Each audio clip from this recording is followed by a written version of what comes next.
to be making pizza from scratch, including the dough and the toppings, all right? So the bullets at the top of the page, preheat your oven to 475. We need a very hot oven. And you're going to be lightly greasing a pizza pan. Now mine is, I believe, a 14-inch. And when you just give it a light coating, and then I like to go over it with paper towel and just make sure it's not too oily, otherwise you're going to have trouble spreading the pizza in the pan. Now I generally make my pizza on a pizza stone, but we're going to use today for ease a pizza pan. So anything like this would run, a smaller one is fine too. It would just mean that it would be a thicker crust, okay? So the learning targets today are the bread method and, of course, measuring accurately and following directions as usual. Okay, so there's my grease pan. So we're going to start off by making the pizza dough. Now, bread dough uses yeast as a leavening agent. So this is what's going to make it rise. I'm using Fleischmann's Quick Rise yeast. So for the yeast to rise, it needs two things. It needs a warm liquid, and it needs a sugar. Now you can make pizza dough or bread dough without any added sugar to it, and it will still rise because there is sugar in flour, actually, in the gluten. But to speed things up, we add just a tiny little bit of sugar. So you're going to put your recipe. I'm going to put all of these ingredients into the large bowl, but if you look at the flour, I'm only going to put in 250 mils off to start, and then salt, sugar, yeast, water, and oil. Okay, so 250 mils of flour. So my flour, I have pizza flour here, but you can certainly use all-purpose flour as well. This is just a special flour used for pizza dough, a 00, but certainly you can use any kind. All-purpose is fine. To that, 5 mils of salt. Salt is for seasoning. 5 mils of sugar. Now this is what's going to make it rise quicker. Just a little bit of sugar. It kind of acts like a food to the yeast. 15 mils of yeast. Now that's a fair bit of yeast, but because we're trying to do this quickly, now normally we do this at school and we have to do this in an hour and 10 minutes. So good thing is at home it's not as crucial. But we're still going to use the 15 mils, so 3 5 mil spoons or a 15 mil spoon.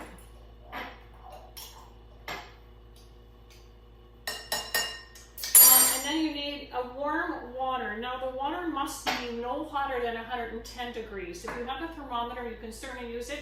I just use my little pinky, and it should be just warm to the touch. Okay, so 200 mils I level on the counter, and then to that I'm going to add just a little bit of oil, 15 mils. So I'm just going to use my 5 mil spoon 3 times because that's what I have here. 1, but certainly you can use a 15 mil spoon. And this just adds just a tad of moisture. And now you're going to add this into your bowl with your 250 mils of flour, and stir it like this. Now, if you have a bread maker, certainly you can just put all your ingredients in and make it in the bread maker, so that's totally fine. But it really is an easy dough to make by hand. So now it's kind of like a thick paste. And now you're going to add the remainder flour to about 250 mils, and you're just going to gradually add it in. And you want to make it thick enough so that you can knead it without being too sticky, okay? So I'm not going to worry about it that it's too full just because I might not use it all. I'm not going to put it all in. You're going to add it in gradually here. And now I'm going to stir, stir, stir till it comes together. And I like to use it with a spoon. It just gives it a little bit easier to mix than a scraper. Okay, it's still a little bit sticky. Now, if it's still sticky to the touch, you add a little more, and then just really work it in. And use up all the flour in there, see? And I'm just going to add a little bit more. I can still see it's a bit sticky. So, and it looks pretty good. And a little bit sticky, so I'm going to add a little more. And that's how you add the flour gradually, okay? So, there. Once that's done, I think it's ready to start kneading. We're going to knead it for for 5 minutes, and we're going to use the same kneading method that we used for the cinnamon biscuit roll-ups, except that this time you're actually going to be kneading it for 5 minutes, okay? So 5, you can even do it up to 8 minutes. I'm going to put a little bit of the remainder flour on the counter, put the dough in here. Now, the dough should not be sticking to your fingers. If it is, you just need to add more flour, okay? So, the kneading method is this. I'm just going to check my time. Okay, so I'm going to do this for 5 minutes. Fold over at first. Okay, now it's a little bit sticky, so I'm just going to roll it in there. Let's try that again. Fold over, push with the heel, turn, fold over, push, turn, fold over, push, turn, fold over, push, turn, and then just keep doing that for 5 minutes. Once you've kneaded it for 5 minutes, you're going to put it in a greased bowl and put it in a place to rise. Now when you're rising the dough needs to rise till it doubles in size. Now the recipe says that you're supposed to let it rise for 15 minutes. That's because at school we only have time for 15 minutes. So I would suggest that if you're making this at home, you let it rise till it doubles in size. So it might take anywhere from 30 minutes even up to 45 minutes to double in size. Okay, so feel free to take that extra bit of time to make sure that it rises properly. When you've kneaded this for 5 minutes, you're going to put it in your greased bowl, turn it right side up with the grease side up, cover it with a plastic wrap, and then put it in a warm place to rise. Okay? So I've had my dough rising for about a half an hour, and it looks like it's ready. And where I had it rise is here above my toaster oven here. So what I do is I turn my toaster oven on, and it gets the oven warm, and then I put my dough on top, and just the residual heat from the oven makes the perfect temperature for the dough to rise. You can also use your proofing feature in your oven. I didn't use that today because I wanted to have my oven ready to go to bake my pizza. Okay, so there it is. I had it covered in saran wrap, and if I take the wrap off, and it's about doubled in size. Okay, so that is what you're looking for. Another way to test if a dough is proofed enough, we call it proofing when it rises, is when you put your fingers in it, it should leave a depression, which it does. Okay, so that is ready. All right, now when you put this in here, there is a certain technique. You don't want to overhandle the dough. So I'm going to tip it upside down and then turn the bottom, what was on the bottom of the pan and the bottom of this pan here. And then all you're going to do is stretch it out. And this is really important. You don't want to rip it and tear it. You just want to stretch it gently out. And it should reach to the end of your pan. And I'm just gently stretching it. You don't want any holes in there. And you want to push it right to the edge. And this is why you don't want to over-grease it. If you over-grease it, it's just not going to stick onto the edge of the pan. So now I'm just going to use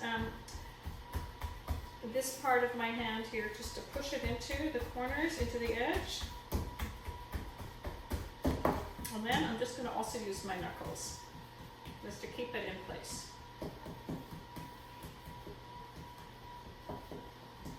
And that is all. And then just make sure when you're looking at it that there's no holes or really, really thin spots. So it should be nice and even. All right, now as far as toppings, I've got everything ready here. I'm using mozzarella cheese, which is your classic pizza cheese. I've also got a little bit of cheddar in there just because I had a little bit of extra cheddar to use up. I have 30 mils of Parmesan cheese in here, which is what I have here from Costco, but you can use whatever kind you want. So looking like that. I've got some pineapple, I've got some onion and green pepper chopped up, some leftover ham from Easter dinner, and some pepperoni, turkey pepperoni. So toppings are really optional. You can have whatever you like and whatever you're comfortable with. But of course you do need cheese, and then most people, unless you're allergic to cheese, okay? Now, as far as your sauce goes, I put 125 mils of tomato sauce in here, and then I have your seasonings here. So we have onion powder, basil, parsley, oregano, and seasoning salt, 1 mil of each. It says 2 mils of seasoning salt. I find that a bit much, so I'm just going to do 1. I don't want it too salty. So 1 mil of each is what I am going to do.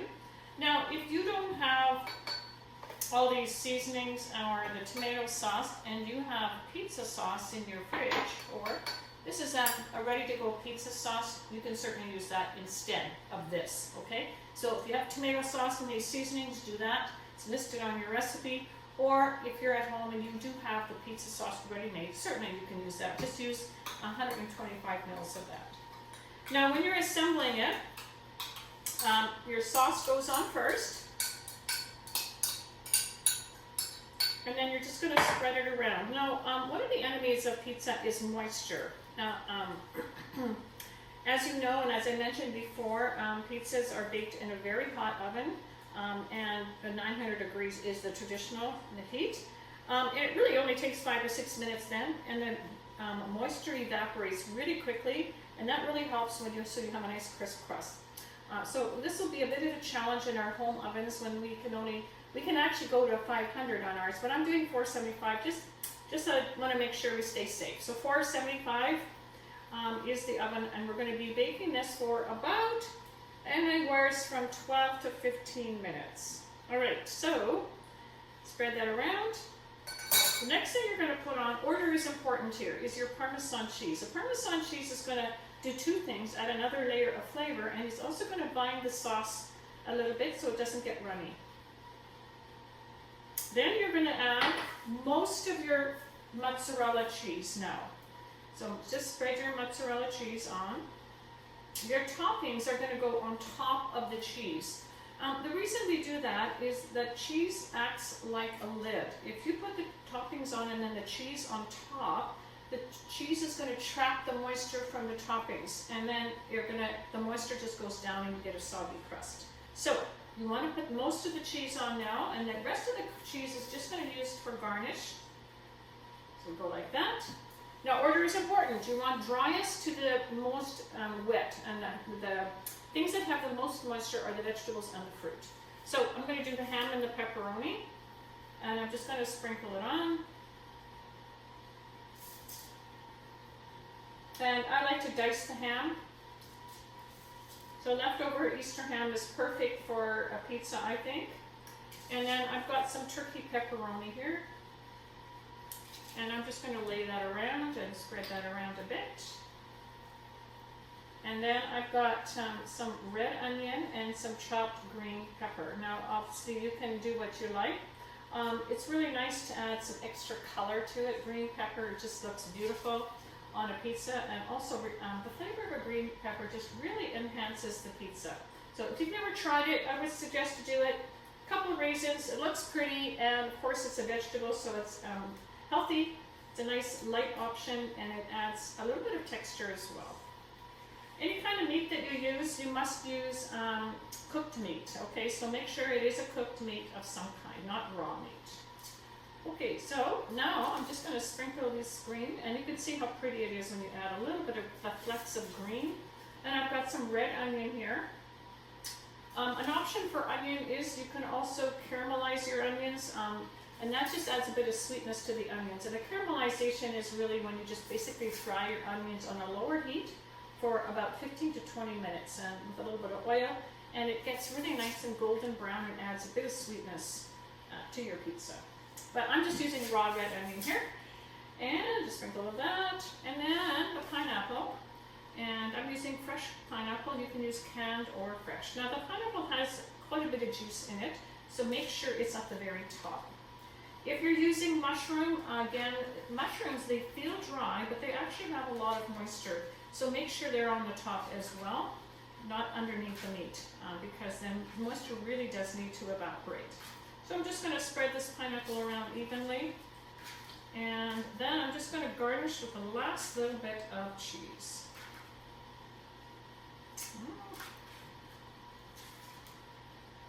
And this little bit here, and just sprinkle that on top, and that's just going to finish it off. And then when you're baking it, you'll bake it on the middle rack, and it really will depend on your pizza pan. If your pizza pan is a non-stick variety like mine, it will go quicker.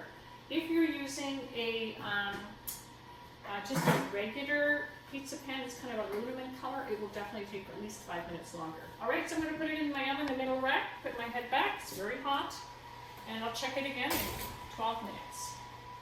All right, so my pizza's done. It took about 12 minutes, golden brown. I could have probably taken it out a minute sooner, but golden brown is what you want, okay? Now, because it's a homemade pizza, sometimes there's moisture on the top that kind of collects. So I like to take a piece of paper towel, and you may want to do this as well, and just gently dab it on top to get rid of any excess moisture.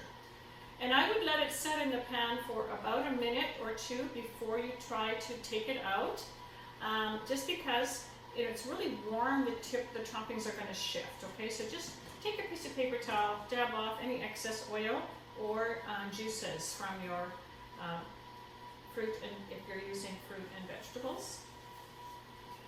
And there we go. All right, now to take it out of the pan, you need to take your pancake lifter and just run it around the edge like so. And what you're looking for is you want it golden brown on the top, but especially on the bottom. And so it's golden brown, it's perfectly crispy on the bottom, all right? And there, put your thumb underneath here, lift it up. And then you just kind of just have to give it a bit of a lift and loosen it on there. And there it is, pizza, fresh out of the oven. And for slicing it, I would probably let it sit another minute or two, and then what I would do is, I'm going to let it sit for a minute before I slice, is just use your large knife and just press down, don't wiggle. If you wiggle like this, it's going to shift the whole topping. So, well, I can just show you one piece here, just go like this. But really you need to wait and then rock it back and forth, and then again, and then do the same thing here like this. You can hear the crunch. And there you are. Enjoy your pizza. Looking forward to seeing your homemade pizzas.